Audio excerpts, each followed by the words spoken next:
Hello students, today we are going to see centrifugal force. During the previous period we have seen centripetal force and today we are going to see centrifugal force.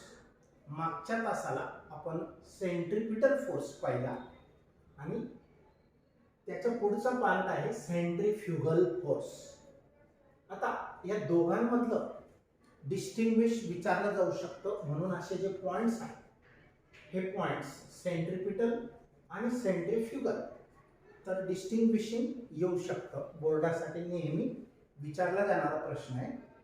तर मग जेव्हा distinguish जर आलं question मध्ये तर काय करायचं, centripetal force आणि लेफ्ट साइड आणि सेंट्रिफ्युगल फोर्स राइट साइड.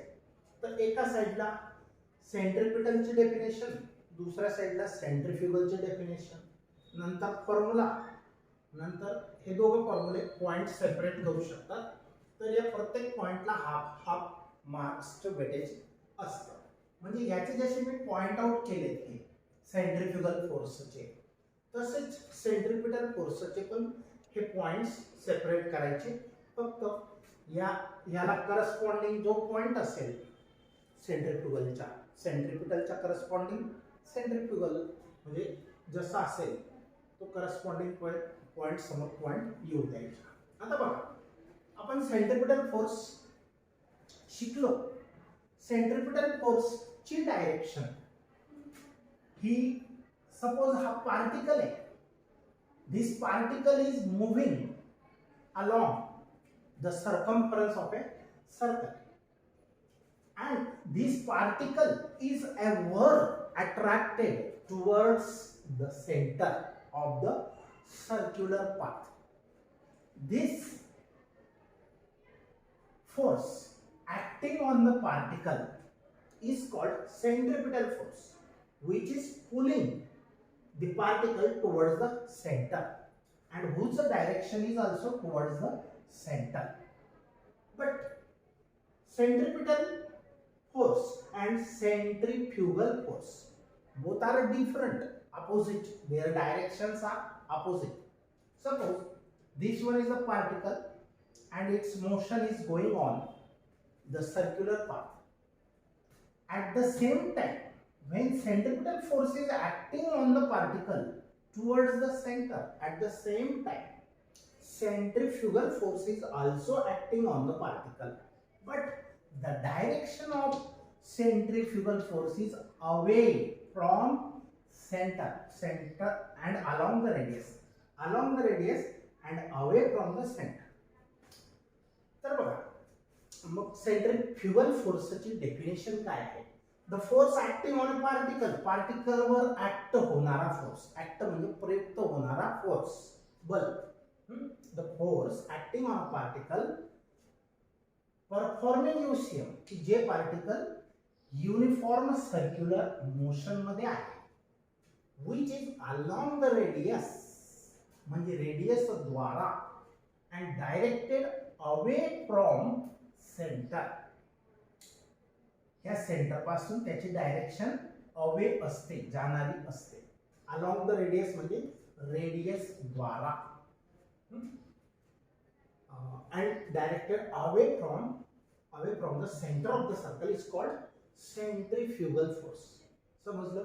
आता सेंट्रिपिटलची डेफिनेशन काय होती. इथं फक्त टुवर्ड्स द सेंटर असा शब्द होता बस. त्याच्यात आणि याच्यात एवढा फरक आहे. सेंट्रिपिटल मध्ये इथं टुवर्ड्स होतं. त्याच्यानंतर या ठिकाणी वेक्टर फॉर्म हे जे फॉर्म्युले आहेत आपण पाहिले की F इज इक्वल टू, आपण ऍक्सलरेशन पाहिलं सेंट्रिपिटल ऍक्सलरेशन त्याच्या अगोदरच्या टॉपिक मध्ये. तर त्याच्यामध्ये v² बाय r हा एक फॉर्म्युला होता.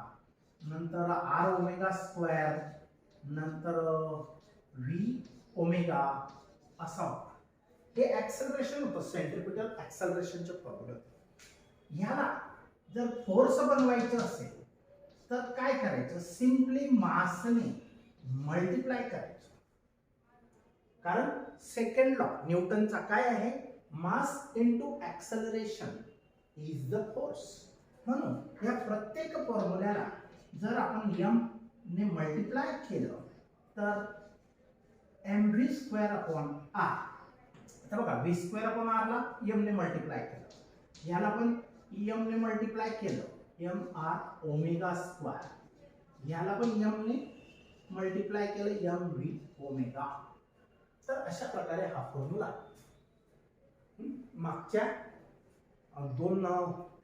एक दोन पिरियडच्या अगोदरच्या पार्ट मध्ये आपण पाहिलेला आहे. तर या ठिकाणी हा स्केलर फॉर्म आहे. स्केलर फॉर्म मध्ये निगेटिव्ह पॉझिटिव्ह घ्यायची गरज नाही. पण जेव्हा वेक्टर फॉर्म घेणार त्यावेळेला डायरेक्शन ज्या वेक्टर क्वांटिटीज आहेत त्यांची डायरेक्शनचा विचार करावा लागतो. आता m हा स्केलर आहे म्हणून त्याच्या डोक्यावर एरो नाही. ओमेगा वेक्टर आहे पण स्क्वेअर केला वेक्टरचा तर एरो चालला जातो, हे 11वी मध्ये आपण शिकलेलो आहे. आणि r हा पोझिशन वेक्टर आहे. पार्टिकल जसं जसं जागा बदलेल तसं तसं हा वेक्टर जो आहे त्याची डायरेक्शन पोझिशन सांगणारा हा वेक्टर आहे, vector r. It is called radius vector. आणि मॅग्निट्यूड या वेक्टरचं मॅग्निट्यूड म्हणजे व्हॅल्यू किती असते, इक्वल टू द रेडियस. बरं, मग डेफिनेशन समजली. The force acting on the particle performing uniform circular motion. Force acting on a particle performing uniform circular motion. Uniform circular motion मध्ये असणाऱ्या पार्टिकलवर जो फोर्स ऍक्ट होतो की जो विच इज अलोंग रेडियस म्हणजे रेडियस द्वारा आणि डायरेक्टेड म्हणजे दिशेने कसा असतो, away from centre. Away from centre म्हणजे या सेंटर पासून बाहेर जाणारा असतो. Along radius and away from centre ही डायरेक्शन असते centrifugal force. In short centrifugal force और सेंट्रीफ्युगल फोर्स असं पण लिहू शकतो आपण शॉर्ट फॉर्म मध्ये. तर radius and directed away from the center of the circle is called centrifugal force. Centrifugal force चा मॅग्निट्यूड म्हणजे फॉर्म्युले व्हॅल्यूज या सेंट्रिपिटल फोर्स इतक्याच असतात, सेम असतात, इक्वल असतात. फक्त वेक्टर फॉर्म मध्ये आपण हा पॉइंट पण सेम येते त्या ठिकाणी. स्केलर फॉर्म सेंट्रिपिटलचा जो आहे तोच फॉर्म्युला सेंट्रिफ्युगलचा पण आहे.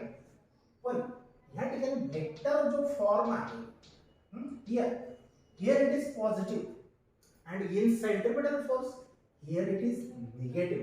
Why it is so? In centripetal force direction of force and a radius vector. In centripetal force direction of centripetal force and direction of r is different, opposite. Here we can use vector r, position vector. This vector is a position vector. And centripetal force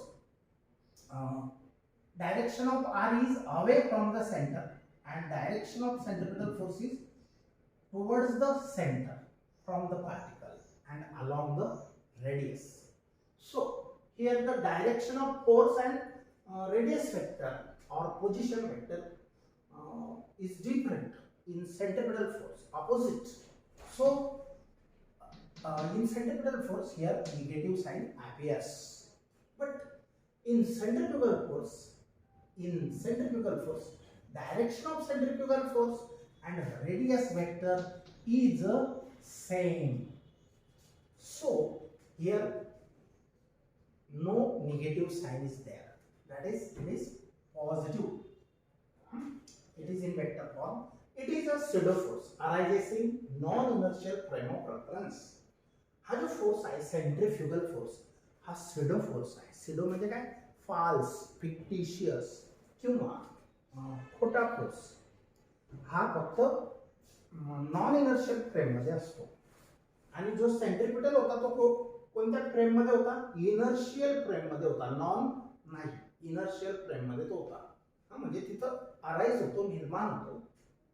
तर it is a pseudo. Pseudo म्हणजे false किंवा fictitious किंवा खोटा, not real, म्हणून त्याला pseudo force असं म्हणतात. या ठिकाणी पी हा उच्चार सायलेंट आहे. पीचा उच्चार करायचा नाही. Pseudo force. ओके. आता डायरेक्शन कोणती असते सेंट्रिफ्युगल फोर्सची? तर बघा, ही डायरेक्शन सांगायची कशी आहे. Along the radius and directed away from centre. Centre पासून दूर जाणारा, अवे. तर this force acts along radius and away from centre. ही डायरेक्शन असते सेंट्रिफ्युगल फोर्सची. फॉर एक्झाम्पल, आता सेंट्रिफ्युगल फोर्सचे अनेक एक्झाम्पल आहेत.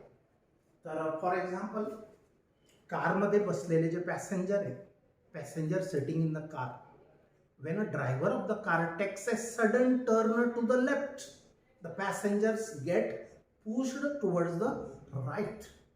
म्हणजे गाडीने लेफ्ट टर्न घेतला सडन, तर पॅसेंजर राईट साईडला झुकले जातात. त्यांना कोणीच अट्रॅक्ट करत नसतं तरी पण झुकले जातात. म्हणजे हा जो फोर्स आहे, हा फोर्स आपण फक्त फील करू शकतो, म्हणजे तो जाणवू शकतो. तो खोटा फोर्स आहे. तर अजून दुसरं एक एक्झाम्पल दिलेलं आहे.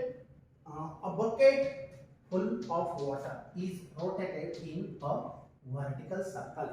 बकेट किंवा छोटी बादली घ्या, तिच्यामध्ये थोडं पाणी खाली राहील एवढी भरा, फुल भरा किंवा थोडंफार खाली राहील इतकं भरा, आणि त्या बकेटला, बाल्टीला, बादलीला व्हर्टिकल सर्कल्समध्ये फिरवलं, तर एक वेळ अशी येते की वरती बादलीवर आणि कडी आपल्या हातात असते आणि पाणी खाली पडायला पाहिजे due to acceleration, due to gravity, पण पाणी पडत नाही. किंवा जर तुम्ही एक प्रॉपर स्पीड मेंटेन केला, तर त्या स्पीडपेक्षा कमी स्पीड जर केला तर पाणी उलट खाली येईल. जेव्हा बादली उलट असेल म्हणजे पाणी पडत नाही. त्याच्यानंतर वासुदेव घरी बघा टाळ चिपड्याने असा गाणे म्हणत असतो.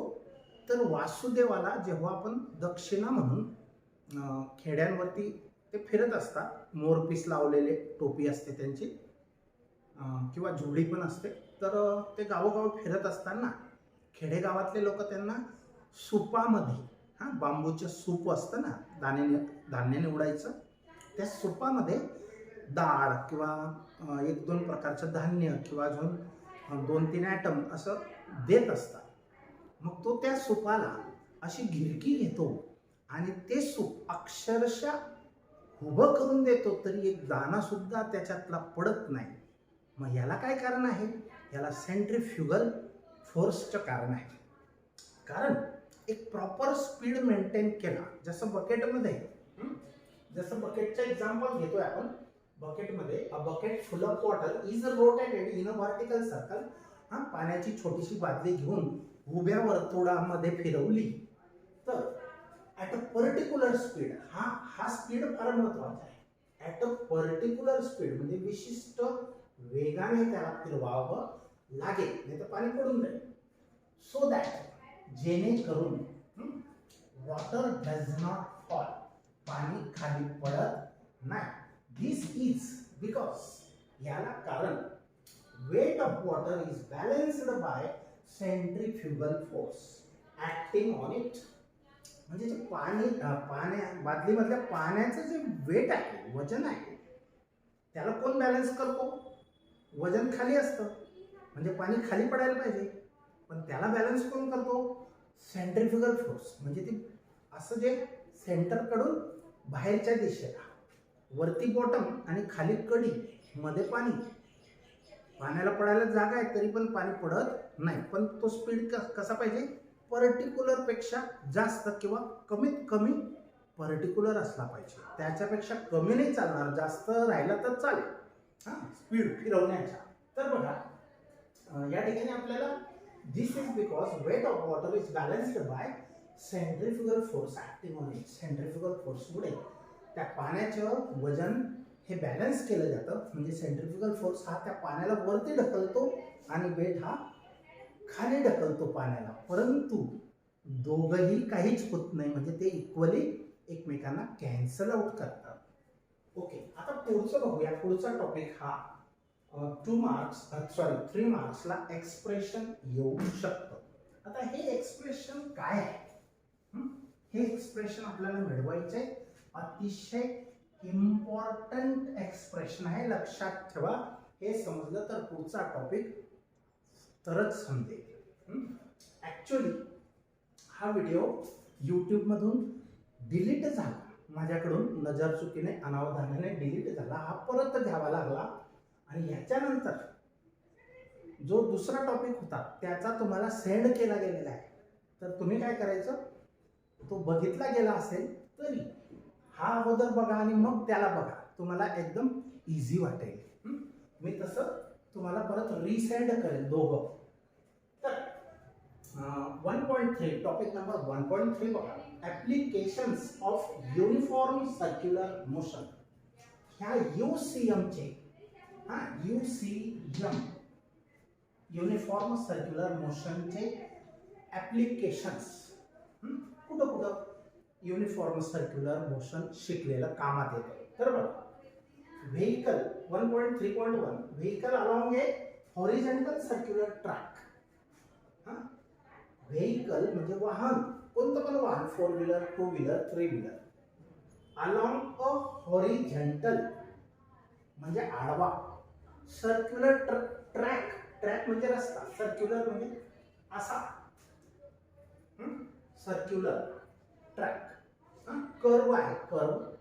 तर याच्यावर हे व्हेकल आहे, त्याचे हे चाक आहे आणि तो व्हेकल तिकडे जात आहे रोडवरती. आणि हा रोड सपाट आहे, फ्लॅट आहे, प्लेन आहे. सपाट आहे, लक्षात ठेवा, प्लेन फ्लॅट आहे. तर टर्न जर जवळ आला, आधी सरळ रोड होता, खूप स्पीड मध्ये आपण आलो आणि टर्न येताच आपल्याला स्पीड कमी करावा लागतो. जर स्पीड कमी केला नाही, आता सपोज हा जो रोड इकडे असा सरळ होता इकडे, पण या ठिकाणी टर्न आहे, तर आपल्याला स्पीड टर्न ओव्हर हे करण्यासाठी, टर्न कापण्यासाठी आपल्याला स्पीड कमी करावं लागेल वाहनाचा. जर स्पीड कमी नाही केला तर होईल काय, जे वाहन सरळ जास्त वेगाने येत होतं, जेव्हा रोड सरळ होता आणि लागलीच टर्न आला, तर ते इकडे टर्न न होता डायरेक्ट या बाहेरच्या कडेच्या बाहेर फेकलं जाण्याची शक्यता आहे. ह्याला म्हणतात ओव्हरटर्न होणे किंवा स्किडिंग ऑफ ए व्हेकल, म्हणजेच टर्न कापता न येणे. जर टर्न कापता आला नाही तर काय होईल, ऍक्सिडेंट होईल. आणि असे ऍक्सिडेंट होणे आपल्याला परवडणार नाही. काही ठिकाणी तर खूप शार्प, म्हणजे बिलकुल लहान लहानच वळण रस्ते असतात. हा वळण रस्ता आहे तसा. मग या ठिकाणी स्पीड जास्तीत जास्त किती ठेवू शकतो, जास्त पण पाहिजे आणि वाहन घसरायला पण नको, आउट ऑफ रोड किंवा ओव्हरटर्न किंवा स्किडिंग सुद्धा व्हायला नको. म्हणून जास्तीत जास्त स्पीड अशा टर्नवर किती असावा, तो इतका असावा, V max, speed max. V म्हणजे वेलोसिटीसाठी आणि स्पीडसाठी व्हीच वापरतो आपण लेटर. तर तो अंडर रूट ऑफ μs/g इतका असावा. आता त्याच्यासाठी आपण हे एक्सप्रेशन बघणार आहे, कसं बनवलंय. तर एकदम सिंपल आहे बघा. Expression for maximum possible speed of A vehicle along A horizontal circular track. हा रस्ता आहे पण तो सपाट आहे. मग सपाट रस्त्यावर हे वाहन सरळ आधी स्पीड मध्ये येत होतं, कारण रोड हा सरळ होता, स्ट्रेट होता. आणि अचानक टर्नला आल्यावर वाहनाचा स्पीड जर आपण कंट्रोल करू शकलो नाही तर ते डायरेक्ट आउट ऑफ रोड होईल किंवा रोडच्या बाहेर फेकलं जाईल, ऍक्सिडेंट होईल. हे टाळण्यासाठी ह्या ठिकाणी इंजिनियर लोक बोर्ड लावत असतात, त्याच्यावर लिहिलेलं असतं 40 km/h म्हणजे ताशी वेग इतका ठेवा. बिलकुल टर्नच्या अगोदरपासून ती सूचना बोर्डवरती लिहिलेली असते. म्हणजे आपल्याला तोपर्यंत आपण सावध झालेलो असतो. स्पीड आपण कंट्रोलमध्ये केलेला असतो, कारण असे टर्न पण दाखवले असतात. हां, हिंदीमध्ये असेल तर हा मोड है, वाहन धीमा चलाइये, असं वेगवेगळ्या स्टेट्समध्ये त्यांच्या लँग्वेजनुसार. महाराष्ट्रात असेल तर मराठीत लिहिलेलं असतं. तर बघा, मग इंजिनियर काय करतो, तर इंजिनियर हा स्पीड डिसाईड करतो. आता इंजिनियर, सिव्हिल इंजिनियरचं काम आहे. मग हा स्पीड डिसाईड कसा केला जातो बोर्डवर लिहिण्यासाठी, तर तो ह्या व्हॅल्यूज पुटअप कराव्या लागतात त्या रोडच्या विषयी. आता कोणत्या व्हॅल्यूज आहेत, तर बघा, एक मिनिट इकडे लक्ष द्या. हे वाहन आहे आणि ते रोडवरून त्याचं तोंड तिकडे आहे आणि हे पाठीमागचा भाग आहे, बॅक साईड आहे. तर हे त्याचं चाक आहे, सपोज टायर्स आहेत, आणि हा रोडची विड्थ आहे इथून इथपर्यंत. आता जेव्हा टर्नवरती वाहन चालत असतं, when the vehicle is moving along the curved road, that time the vehicle is performing circular motion. Vehicle अशा कर्व रोडवरती चालत असेल त्यावेळेला ते सर्क्युलर मोशन परफॉर्म करते. पूर्ण सर्कल नाही, परंतु काही पार्ट जरी असला तरी सर्क्युलर मोशन परफॉर्म करते. मग आता त्याच्यावरती दोन फोर्सेस ऍक्ट होतात. हा इकडे एफएस आणि हा इकडे सेंट्रीफ्युगल फोर्स.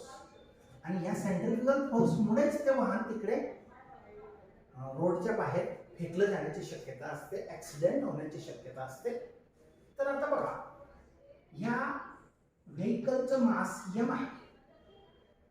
मग त्याचं वेट किती? वेट हा एक प्रकारचं वेट हे नेहमी खालच्या दिशेने असतं, डाऊनवर्ड, व्हर्टिकली डाऊनवर्ड. वेट हा एक टाईपचा फोर्स आहे. वेट हे mg ने फाइंड आउट करतात, माहिती की नाही? Mass, weight is equal to mass into acceleration due to gravity. मासला ग्रॅव्हिटीने मल्टिप्लाय केलं तर आपल्याला वेट मिळेल. आणि वेट हा वन टाइप ऑफ फोर्स आहे, आणि तो फोर्स असल्यामुळे वेटचं युनिट सुद्धा न्यूटन आहे. जसं फोर्सचं युनिट हे एसआय युनिट हे न्यूटन आहे, तसं वेटचं युनिट पण न्यूटन आहे. हा प्रॉडक्ट. मग हे वेट mg इतकं जे आहे, if m is the mass of the vehicle, mass m जर असेल तर त्याचं वेट mg असेल. आणि ही वेट म्हणजे ही एक प्रकारची ऍक्शन झाली किंवा क्रिया झाली. म्हणजे या वाहनाच्या वजनाने त्या रोडला ऍक्शन दिली, तर त्या ऍक्शनला रिॲक्शन मिळते perpendicular to the road surface. ही नॉर्मल रिॲक्शन आहे. Reaction, weight is the action, weight is the action, and n is the normal reaction. Why normal it is? Because perpendicular it is. Here it is 90 degree angle, here also 90 degree angle, means this normal reaction is perpendicular to the road surface. Normal means perpendicular, lambo. lambo. आता या ठिकाणी हे दोन forces act होत आहेत आणि ते equal आणि अपोजिट आहे. कारण action and reaction are equal and opposite according to the Newton's third law. न्यूटनचा तिसरा नियम काय म्हणतो? क्रियाबल आणि प्रतिक्रियाबल हे समान परिमाणाचे असतात. परिमाण म्हणजे काय? त्यांची मॅग्निट्यूड, व्हॅल्यू. तर action and reaction are equal and opposite by Newton's third law. मग म्हणून W आणि N हे काय आहे? सेम आहे. जे वेट mg आहे, तर नॉर्मल रिॲक्शन पण mg च असेल. बघा, आणि हा जो रोड आहे तो प्लेन, फ्लॅट, कर्व्ड रोड आहे. प्लेन म्हणजे सपाट, फ्लॅट म्हणजे पण सपाट. प्लेन, फ्लॅट, कर्व्ड रोड आहे. आता ह्या रोडला जर आपण कंप्लीट सर्कल पूर्ण केलं तर त्याचं जे सेंटर असेल ते सी म्हणजे सेंटर ऑफ कर्व्हेचर असं त्याला म्हणतात. आणि या रोडच्या मिडल पॉइंट ते सेंटर हे अंतर म्हणजे रेडियस, या रोडची रेडियस ऑफ कर्व्हेचर, कर्व्हेचर म्हणजे वक्रता, वक्रता त्रिज्या म्हणतात. हे वक्रता सेंटर आहे. वक्रता म्हणजे कर्व. तर हे दोघं समजले मग, नॉर्मल रिएक्शन आणि वेट. आता अजून हे दुसरे समजूया. तर बघा, हे समजलं असेल तुम्हाला एवढा part. Normal reaction is equal to the weight and is equal to its magnitude, that is mg. Weight is the action and n is the reaction. According to Newton's third law, action and reaction are equal and opposite. क्रिया आणि प्रतिक्रिया बल हे समान परिमाणाचे असतात, म्हणजे magnitude same असतो. ही value same असते किंवा इक्वल असतात, फक्त डायरेक्शन अपोजिट असते. आता फर्स्ट पॉइंट बघा, consider a car of mass m. m एवढं मास असणारी कार कन्सिडर करा, moving on a horizontal circular track. आणि ती कार कुठे जाते? हॉरिझॉन्टल म्हणजे सपाट, सर्क्युलर ट्रॅक वरती मूव्हिंग करत आहे म्हणजे जात आहे. Moving on a horizontal circular track of radius r. या ट्रॅकची रेडियस किती आहे? r इतकी आहे. इथून इथपर्यंत डिस्टन्स. With c. c काय आहे? C as a center of track किंवा सेंटर फॉर कर्वेचर पण म्हणू शकतो किंवा सेंटर ऑफ द ट्रॅक म्हणू शकतो. समजलं? आता हा FS आणि CFF काय आहे बघूया आपण. Point number first, point number second बघा, forces acting on the car are. आता कार वरती किती फोर्सेस ऍक्ट होतात? पैकी दोन तर तुम्हाला समजावून झाले. आता FS बाकी आहे. बघा, forces acting on the car are first weight, W is equal to mg, vertically downwards. weight कसं आहे? हुबट खालच्या दिशेनेच असतो वेट कधी पण. वेटची डायरेक्शन फिक्स आहे म्हणून तो वेक्टर पण आहे. Weight is a vector quantity. दुसरी गोष्ट समजलं मग, वेट कसं आहे? ऍक्ट होतंय vertically downwards. Weight, this weight is acting vertically downwards on the road. and B second normal reaction n mg, ती पण mg एवढंच असेल नॉर्मल रिएक्शन, कारण equal and opposite, vertically upwards. आता नॉर्मल रिएक्शनची डायरेक्शन कशी आहे? उभट वरच्या दिशेने आहे. इथून इतकी हे वेट आहे, हे नॉर्मल रिएक्शन आहे. तर normal reaction n is equal to mg acting vertically upwards and balances the weight. Balances the weight. He normal reaction कुणाला बॅलन्स करते? वेटला. बॅलन्स करणे म्हणजे कॅन्सल आउट होणे किंवा त्याच्या एवढंच सेम असतं, फक्त अपोजिट डायरेक्शन असते. म्हणून नॉर्मल रिएक्शन आणि वेट हे दोघं इक्वल टू किती असतात? mg इतके असतात. mg. m means mass of the car and g is the acceleration due to gravity of earth. Let it be equation number 1. And the third C, point number C, belongs to point number second. Force of static friction. F, yes. Yes means static frictional force. F for force, S for static friction. The force of static friction between road and tyres. Road आणि tyres मध्ये जो force act होतोय तो आहे FS. आता आपण हे शिकत आलेलो की सर्क्युलर मोशन पूर्ण करण्यासाठी सेंट्रिपिटल फोर्सची आवश्यकता असते, म्हणजे केंद्रकाकडे कोणीतरी खेचून ठेवलेलं आहे. जसं दोरीला स्टोन, दोरीच्या एका टोकाला स्टोन म्हणजे दगड छोटासा बांधून त्याला असं फिरवलं, पण ती दोरी आपल्या हातामध्ये असते. आपला हात काय करत असतो? त्या दोरीला खेचत असतो.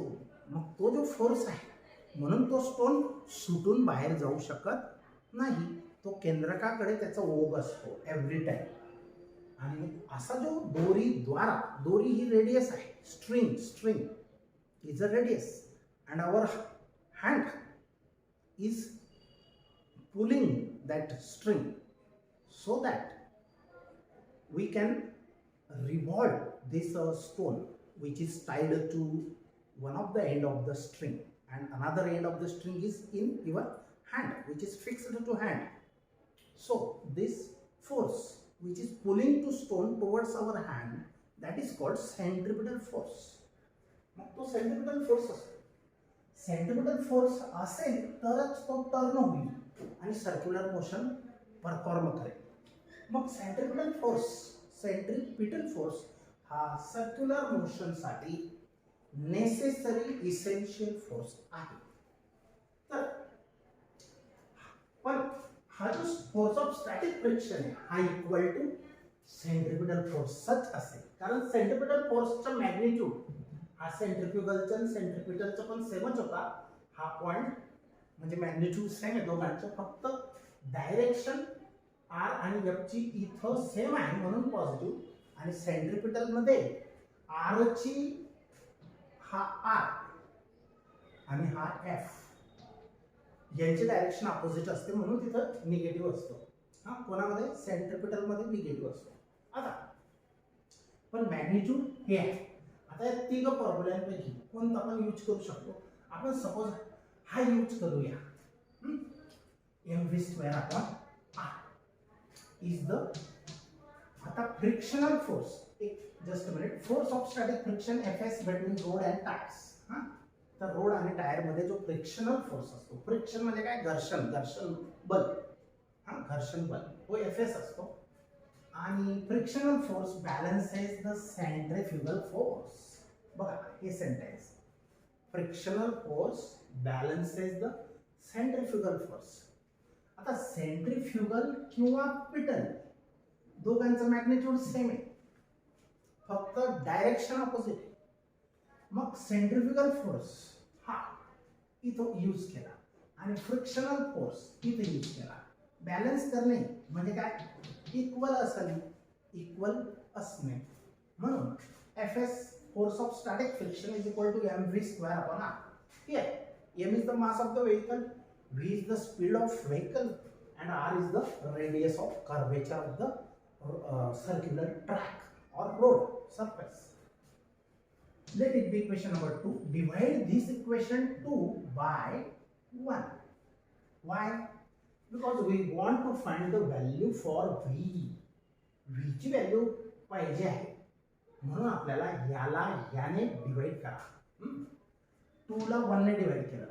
मग आता बघा 2 ला डिवाइड करायचे ते खाली येणार, हे डिनोमिनेटरला येणार. मग Fs upon n left side बघा, Fs upon n is equal to हे अपॉन हे mg, mv² upon r, mv² upon r upon n म्हणजे mg.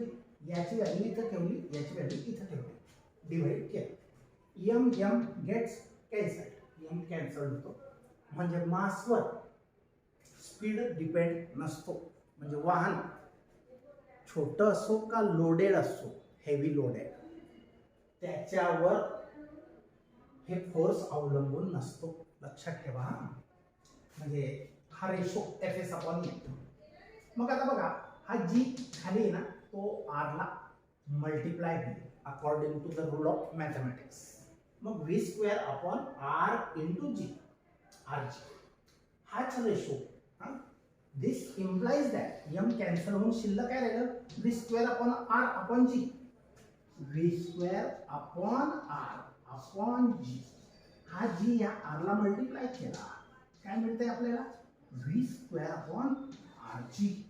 ओके. म्हणून this ratio Fs upon n is equal to v² upon rg. आता हे आपण शिकलो. पण फ्रिक्शनल फोर्स की जे 11वी मध्ये चॅप्टर होतं, तर फोर्स ऑफ स्टॅटिक फ्रिक्शन हा जो फोर्स ऑफ स्टॅटिक फ्रिक्शन जो आहे, तर Fs is directly proportional to normal reaction वर अवलंबून असतो. Normal reaction. आता नॉर्मल रिएक्शन म्हणजे सपोज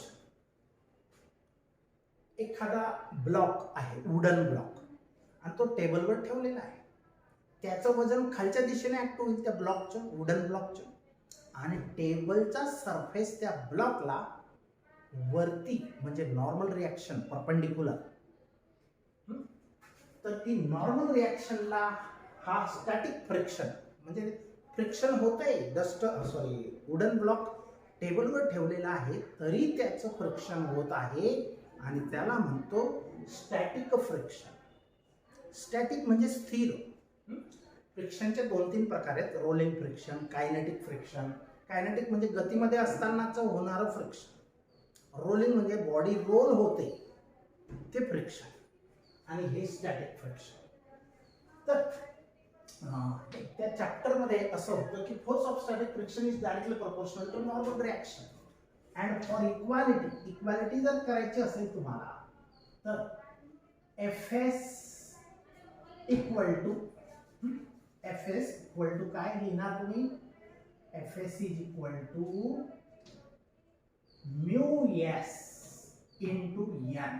हा एन जसाच्या तसा, Fs जसाच्या तसा, फक्त प्रोपोर्शनॅलिटी साइन काढून इक्वॅलिटी टाकायची असेल तर हा कॉन्स्टंट टाकावा लागेल, आणि या कॉन्स्टंटला म्हणतात coefficient of static friction. Mu S काय असतो? Coefficient of static friction. आणि ह्या म्यू एसचं मॅग्निट्यूड किती असतं, याची व्हॅल्यू किती असते? हा एन इकडे डिवाइड करा Fs ला, Fs upon N is the mu S. आता बघा, म्यू एस म्हणजे कोइफिशियंट ऑफ स्टॅटिक फ्रिक्शन, हा एक नंबर आहे, याला युनिट नाही, युनिटलेस आहे. हा कोइफिशियंट युनिटलेस आहे. का? कारण हा फोर्स न्यूटन मध्ये मोजला जाईल, नॉर्मल रिॲक्शन सुद्धा न्यूटन मध्येच मोजली जाईल, आणि दोघांचे युनिट सेम आहे. कॅन्सल झालं तर इथं युनिट शिल्लक राहत नाही, म्हणून म्यू एस ला युनिट नाही. समजलं? मग हा म्यू एस कोण आहे?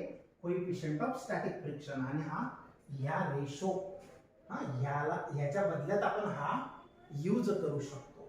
तर बघा, मग हे इक्वेशन नंबर 3 आपण ऑब्टेन केलं, बरोबर. आता for a track R is constant. हा जो ट्रॅक आहे याचा रेडियस बदलणार नाही, कारण रोड जमिनीवर फिट आहे, तो हालत नाही का? त्याची जागा बदलेल का? म्हणून रेडियस चेंज होऊ शकते का? तर नाही. मग for a track R is constant. R हा कॉन्स्टंट आहे कोणत्या पण सर्क्युलर ट्रॅकसाठी. ऑल्सो अजून दुसरी गोष्ट, weight normal reaction mg is also constant. ती पण फिक्स आहे, बदलत नाही. वेट mg कसं बदलेल? मास ऑफ द व्हेकल बदलेल का? नाही. का वाहन लहान मोठं होतं कर्ववर चालताना? नाही, चेंज होऊ शकत नाही. जी तो फिक्स आहे, gravity, acceleration due to gravity, and so weight and normal reaction is also constant. Thus, आणि म्हणून as the speed v increases, Fs also increases. जसा स्पीड वाढवला गाडीचा तर फ्रिक्शन पण वाढतं, फोर्स ऑफ फ्रिक्शन, घर्षण जास्त होईल. बट मग Fs ची व्हॅल्यू काय आली? Fs ची value mu S into N आली, capital. Where mu s is coefficient of static friction between tires and road. हे मी तुम्हाला अगोदरच क्लिअर करून टाकलं. तर mu s is the coefficient of static friction here. Fs ची व्हॅल्यू तर इतकी असते, आणि इथं जो Fs आहे त्याच्या बदल्यात मग आता बघा फुटअप करू आपण. mu s Fs upon n काय असतो? mu s असतो. मग आता ही इक्वेशन नंबर 4. या दोघे इक्वेशनला बघा काय की एक साइड ही याची राईट आणि याची लेफ्ट सेम आहे. मग हे जर दोघं सेम आहेत तर हे पण दोघं सेम असायलाच पाहिजे. तुलना करा, comparing equation 3 and 4. One side is same. मग this side mu S, mu suffix S is equal to v square upon rg. समजलं? हे कंपेअर केल्या, हे सेम, ते लिहायची गरज नाही. मग ह्याच्या इक्वल हे आहे आणि त्याच्या इक्वल ते आहे, बरोबर. आता व्ही स्क्वेअर, व्ही ची व्हॅल्यू पाहिजे आपल्याला, म्हणून व्ही स्क्वेअर एका बाजूला ठेवा, आर जी इकडे पाठवा. आर जी इकडे डिवाइड आहे, तो इकडे येताना लेफ्ट साइडला येताना काय होईल, मल्टिप्लाय होईल. मग म्यू एस ला आर जी ने मल्टिप्लाय करा, mu S into R G. R आणि जी सेपरेट आहे. V square is equal to mu S into R G असा. पण आपल्याला फक्त व्ही पाहिजे, व्ही स्क्वेअर नको, हा स्क्वेअर नाही पाहिजे, फक्त व्ही पाहिजे. काय करायचं, taking square root on both sides, दोघं बाजूला वर्गमूळ काढूया. याचं वर्गमूळ घेतलं स्क्वेअर रूट, व्ही मॅक्स आहे ना, याचं स्क्वेअर रूट आपल्याला फॉर्म्युला बनवायचा आहे, व्हॅल्यू माहित नाही म्हणून काढू शकत नाही, तो जसाच्या तसा रूट मध्ये राहिलो. आणि म्हणून हे एक्सप्रेशन अतिशय महत्वाचे आहे, याच्यावरती प्रॉब्लेम न्यूमेरिकल येऊ शकतो. This is expression for maximum possible speed, जास्तीत जास्त शक्य असणारा स्पीड आहे आणि सेफ. हां, या स्पीड पेक्षा जास्त स्पीड केला तर वाहन आउट ऑफ रोड होईल, ओव्हरटर्न होईल. तर this is expression for maximum possible speed for a vehicle to move on a horizontal unbanked road. आता हा जो शब्द आहे